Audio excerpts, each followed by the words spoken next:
जय हिंद। मैं हूं परवेज पवार और आप देख रहे हैं एलकेबी न्यूज। पश्चिम उत्तर प्रदेश की राजनीति में आज एक बड़ा फेरबदल हुआ है।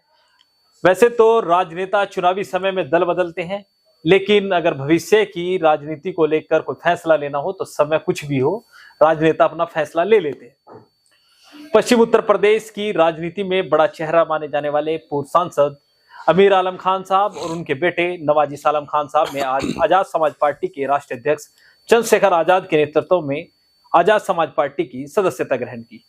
चंद्रशेखर आजाद आज शामली जनपद के गढ़ीपुख्ता में आए और बड़ी संख्या में खान परिवार के समर्थक वहां पर मौजूद थे। अमीर आलम खान साहब और नवाजिश आलम खान साहब भी वहां पर मौजूद थे और उन्होंने आजाद समाज पार्टी की सदस्यता ग्रहण की। इसका भविष्य में क्या रहेगा वो आने वाले समय में पता चलेगा, लेकिन खान साहब ने किस रणनीति के तहत आजाद समाज पार्टी ज्वाइन की है उसको लेकर नवाजिश आलम खान साहब पूर्व विधायक बुढ़ाना विधानसभा सीट से रहे, इनसे चर्चा करेंगे। सबसे पहले तो नवाजिश भाई आपका स्वागत है। शुक्रिया परवेज भाई आपका। नवाजिश भाई, आज एक युवा नेतृत्व, वैसे तो आप अखिलेश यादव जब युवा थे तो आप उनके साथ रहे, जयंत चौधरी साहब भी युवा नेता है उनके साथ रहे, आज एक नए युवा चेहरे की आज आपने दामन थाम लिया है और आजाद समाज पार्टी में शामिल हुए। तो क्या नीतियां हैं आजाद समाज पार्टी की जिनसे प्रभावित होकर इतना बड़ा फैसला पश्चिम उत्तर प्रदेश की राजनीति में आपने लिया?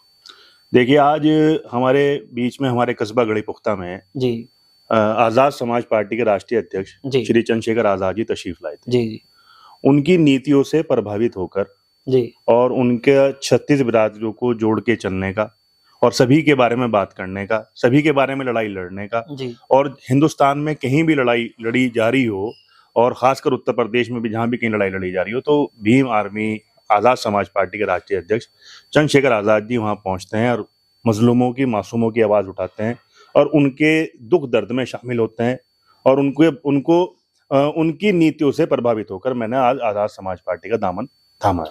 अच्छा, चर्चाएं रहती है कि दलित और मुस्लिम समीकरण, वैसे तो पश्चिम उत्तर प्रदेश में प्रभावी रहा, पूर्व में भी इसके कई नतीजे साबित कर चुके हैं, एक बार फिर दलित मुस्लिम समीकरण को लेकर चर्चाएं हैं।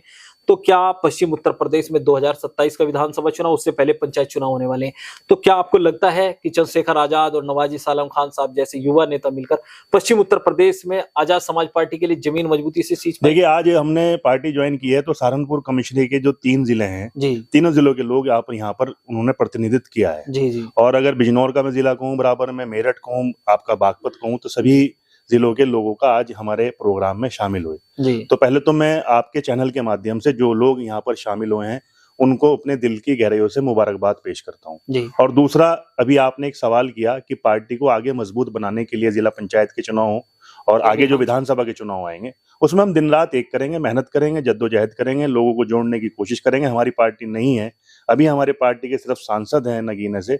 जब विधानसभा का चुनाव आएगा, जो उसके जिला पंचायत के चुनाव आएंगे, उसमें सभी समाज को जोड़कर चलेंगे और अपनी पार्टी को अच्छी परफॉर्मेंस देने की कोशिश करेंगे। समाजवादी पार्टी का जब गठन हुआ तो आपके पिता अमीर आलम खान साहब इसी भूमिका में थे, मुलायम सिंह यादव जी के साथ, जिस भूमिका में आज नवाजिश आलम खान साहब चंद्रशेखर आजाद के साथ है। तो क्या उसी तरह की मजबूती नवाजिश आलम खान साहब? समाजवादी पार्टी की सन 91 में स्थापना हुई थी जी, और समाजवादी पार्टी की सन 91 से लेके चाहे 3 बार माननीय मुलायम सिंह जी हों या अखिलेश जी हों, वो 3 बार मुलायम सिंह जी और 1 बार अखिलेश जी चीफ मिनिस्टर बने। जी और जब कोई पार्टी की शुरुआत होती है तो उसकी नई शुरुआत होती है, जी तो वो आहिस्ता आहिस्ता पुरानी होती चली जाती है। तो अभी स्थापना हुई है, अभी सांसद शुरू, अभी आगाज हुआ है, इंशाल्लाह उसे अंजाम तक अभी पहुंचाएंगे। आगाज हुआ है, अंजाम अभी बाकी है। लेकिन नवाजिश आलम खान साहब के लिए क्या तय किया गया है कि नवाजिश आलम खान साहब कहां से चुनाव लड़ेंगे? क्या उनका राजनीतिक भविष्य चंद्रशेखर आजाद जी के साथ रहेगा? क्योंकि संरक्षक के रूप में आपके पिता पूर्व सांसद अमीर आलम खान साहब हैं, तो दो भाइयों के बीच में कोई तो समझौता हुआ होगा भाई नवाजिश आलम खान साहब के लिए।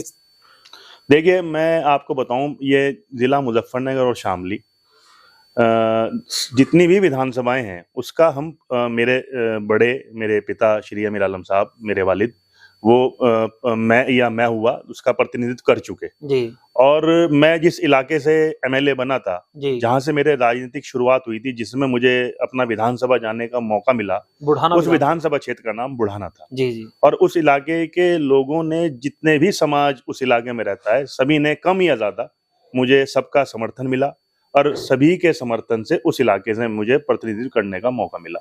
तो बहरहाल बुढ़ाना क्षेत्र का तो मैं जो कहूंगा वो सारी जिंदगी में याद रखूंगा, जहां से उन्होंने मेरी पहचान बनवाई जी जी, और जहां से मेरी पहचान बनी, जहां की आपसे चुनावी राजनीति, जहां से आपकी चुनावी राजनीति की शुरुआत, जहां से मेरी चुनावी राजनीति की शुरुआत हुई। और जहां अब मैं अब ये कहूंगा कि जहां हमारे आज पार्टी ज्वाइन की है और अपने नेता श्री चंद्रशेखर आजाद जी की पार्टी में हम आए हैं, जो भी हमारी पार्टी का फैसला होगा उसको हम अपना सनाखों पर यानी पार्टी बिठाएंगे। तय करेगी कि नवाजी सालम खान साहब पार्टी में किस भूमिका में बिल्कुल पार्टी ही तय करती है, हमेशा पार्टी ही तय करती है, हमेशा सभी पार्टियों ने तय किया है। और जो जिसको लड़ाना है ऐसे ही आगे भी पार्टी ही तय करेगी, पार्टी का जो भी दिशा निर्देश होगा उसका पालन करेंगे। तो एक बार फिर पश्चिम उत्तर प्रदेश में दलित मुस्लिम राजनीति को धुरी देने के लिए नवाजी सालम चंद्रशेखर के साथ नजर आएंगे। बिल्कुल आएंगे, आज आपके सामने ज्वाइन किया है तो उनके साथ शाना बशाना होकर काम करेंगे। तो आपने सुना, पूर्व विधायक नवाजी सालम खान साहब हमारे साथ मौजूद थे, जिनसे हमने आजाद समाज पार्टी की राजनीति को लेकर चर्चा की। आगे भी तमाम अपडेट हम आपको देते रहेंगे, तब तक के लिए बने रहिए एलकेबी न्यूज के साथ। जय हिंद।